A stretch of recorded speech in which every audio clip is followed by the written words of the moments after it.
Afrotennis actually, is, a good way to lead by example, you see. So I think that, for example, when a black person in Europe see that how many people are playing tennis in Africa, so I think that it can be like a kind of motivation way to start the sport too. Because, it was interesting because you said that, so when you were a kid, so for sure we we, we know so how you started tennis, but you said after Yeah, that well, Serena Williams was a kind of role model for you, definitely. She was, and she still is, yeah. yeah. And so that's why,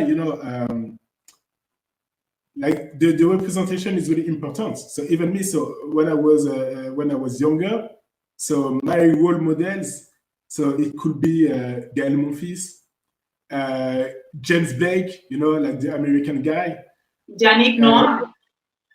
Yannicknoah, not really, because they're like, hey, Yannicknoah, it's old, Yannicknoah, I it's mean, old.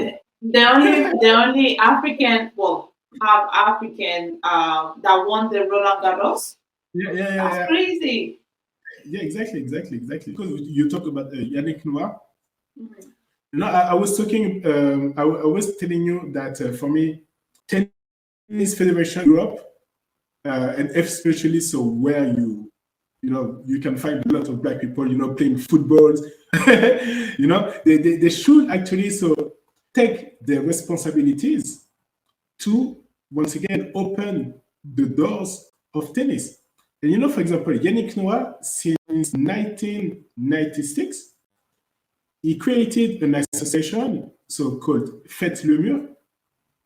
And with this association, for example, so you've got a lot of volunteers who go in, for example, so what we call les quartiers in French, where they come and they present tennis to these people, and so and from a social perspective, it's amazing, Now, uh, it's not I am the only black, playing tennis, surrounded of white people, but then this sport, can start to be like more mixed, you see. I think that you can go even in my way, What did you tell me about a game that you went to see?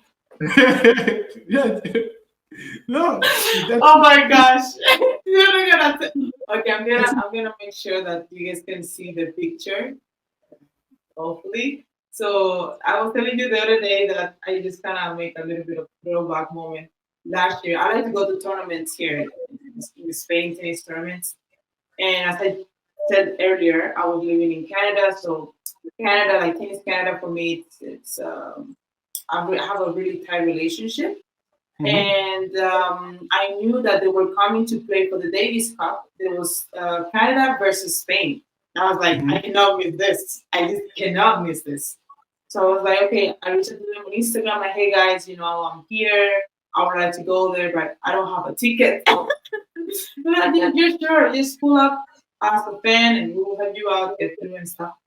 And so I got my ticket and stuff. And then when I was like on the stadium, trying to get in, I saw two black guys, two black men walking by. And I'm like, this whole crowd were white people. I'm like, this thing that black people have. When you see someone black and you black and you like, it happens to me a lot in Germany, a lot in Germany. so Like, like my husband was just like ask them who they are, like what are they doing here, if they like tennis. But they were like older, like maybe like my dad's age. So I talked to them, and lucky enough, there one of them was a French speaker, and another one was English speaker. So my first language is Spanish, my second language is English, French a little bit. So I asked them like, "Hey, who are you guys? What are you doing here?" And one of them was like, "Oh, I'm Felix Augeraliassime dad, and then I'm Felix's uncle, and we are here because he's playing with the rest of the team and things of that sort."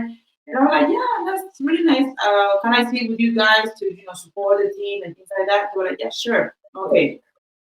jumping into the moment of the match. Imagine, guys, the whole stadium is packed of white people. It was 3 black people in the in the stadium. Well, 4. Felix playing against Carlos Alcaraz. Felix dad. Felix uncle, and myself. Imagine being able to look at the whole stadium and just think 4 people. Yeah. It was awkward and funny. That's really a call for Black people watching this video. Yeah. Black people in Europe. Stop putting yourself limits. That's why I was really talking about changing the mindset, you see.